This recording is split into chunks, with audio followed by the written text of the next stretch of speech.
Magandang buhay, tayo na't magkwentuhan. Hello mga katropahan, kumusta na po ang lahat dyan mga katropa? Ngayon po ay nagkikraving po ako sa papaya. Papaya. Sarap. So ayan, kakain po tayo ng papaya. Bigay po ito ni Dayan. Shout out sa'yo Dayan. Thank you sa papaya mo. Tingnan mo, hindi ko siya ginawang salad. Pinahinog ko siya. Ito. So hiwain na natin. Hiwain na natin si papaya. Oh my gosh, sobrang hinog na niya. Hinog na siya. Tananan, habang naghihiwa tayo mga katropa. So, kwento ko lang sa inyo ang araw ko today. Sobrang busy ang araw ko today mga katropa. Ang dami kong plantsahin. Ang dami kong tupiing mga damit. At bukod pa doon, hindi lang mga damit nila boss ang tutupiin ko. Pati rin yung mga damit ko. Halos hindi ko na nga po magawa yung damit ko kasi damit pa lang nila boss. Ang dami. Pagdating sa akin, tinatamad na akong tupiin yung mga gamit ko. Yung mga damit ko, tinatamad na akong plantsahin kasi sa kanila, ang daming plantsahin. So, unahin ko yung sa kanila. Tapos pagdating sa akin, wala na. Pagpasok ko dito sa kwarto ko, nakita ko yung mga damit ko. Nakakalat, nakatambak dito sa bed ko. Abay, tinulugan ko. Ayun nga, tinulugan ko siya mga katropa. Natulog ako at nagising ako ng mga 8:45. At ayun, nakita ko tong papaya. Sabi ng papaya sa akin, kainin mo na ako. Kainin mo na ako kasi hinog na ako. Kung hindi mo ako makakain kasi mabubulok na ako pag hindi mo pa ako kinain. Kaya nga ito nga, tingnan nyo, malapit nang mabulok. Kubi, tingnan mo, ang bango ng amoy. O yun, kaya sabi ko, tama-tama hindi ako naghapunan pa. Kasi nga, wala akong gana kumain kanina. Dahil sobrang pagod ko, biglang natulog na lang agad ako. 7 ako natapos. Mga 7:30 yata, mga ganun. Kuha lang ako ng kutsara, wait lang. So, tingnan nyo mga katropa, ang sarap. Isisave ko yung buto. Kasi yung buto, masustansya to mga katropa. Hindi ko to itatapon. So, pwede ko siyang kainin at ilagay ko siya sa smoothie.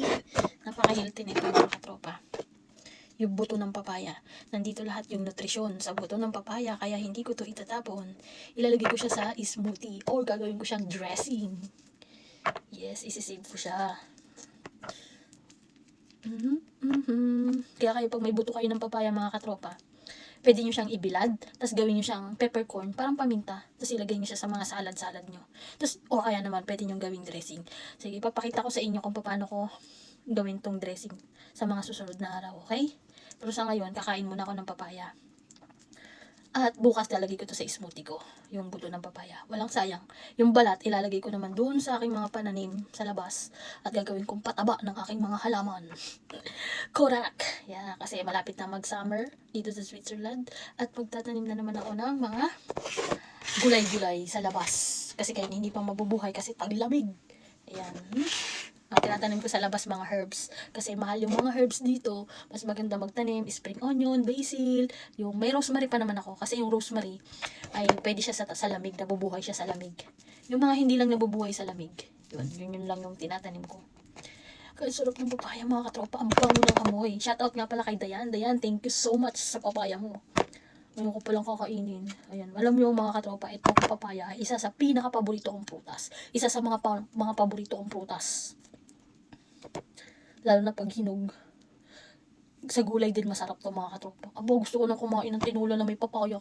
Pag uwi ko talaga sa Pilipinas, magluluto ako ng tinola na may papaya, tapos ginataan yung curry na chicken na may papaya. Grabe mga katropa, naglalaway na naman ako. Para akong naglilinis sa papaya. Kakain na tayo mga katropa, sayang ko. Kasi gagawin ko tong smoothie. So, ayoko nang gawing smoothie kasi kakainin ko na siya. Yes. Wala tayong asin. Pero okay lang. Kain na natin mga katropa. Tingnan yung mga tropa. Ang sarap. Kain tayo mga katropa. Oh my gosh, ang tamis. Sarap mga katropa. Grabe.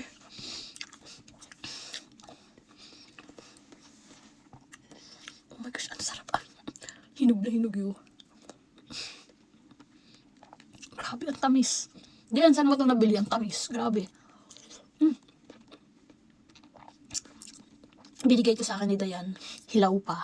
Kasi sabi niya sa akin, gawin ko daw salad. Yung atsara. Ano ba yung atsara? Papaya atsara yun. Pero, nawalan na ako ng time. Kasi dabi ko trabaho, hindi ko maisingit. So, Ngayon, inabot na ng Martes. Kailan niya ba ito binigay sa akin? Nung nakaraang linggo pa, hinog na. Sabi ko, ay, mas maganda pa, hinugin ko na lang. Pangit naman gawing atsara yung hinog, diba? Dapat hilaw. Kain. Sarap, grabe. Ang tamis niya. Kakain ko na lang kayo mga katropa.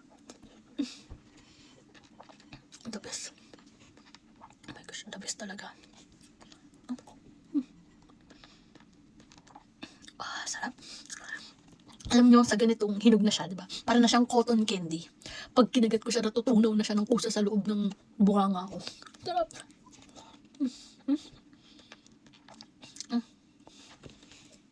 Sarap, ang tamis. Kain na. Alam mo, ang papaya mga katropa nakakapagpaganda ng balat. Kutis.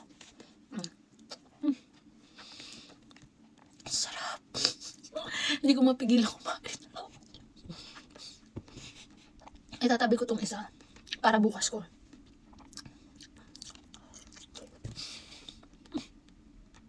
Pero parang di naaabuti ng bukas.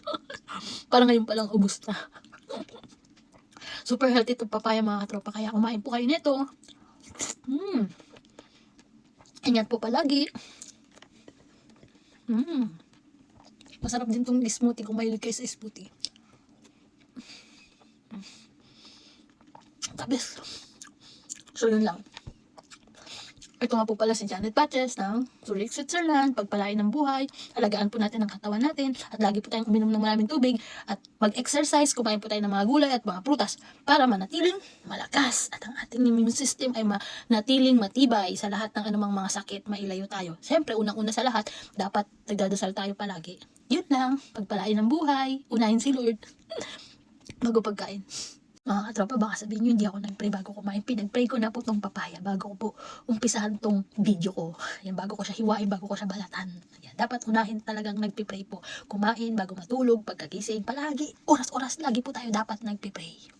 Thank you Lord sa papayang napakasarap. Don't forget po, Janet Patches, follow, like, and share lang po mga katropa. At ingat po kayo palagi. Bye! Hanggang sa mga susunod na vlog or video.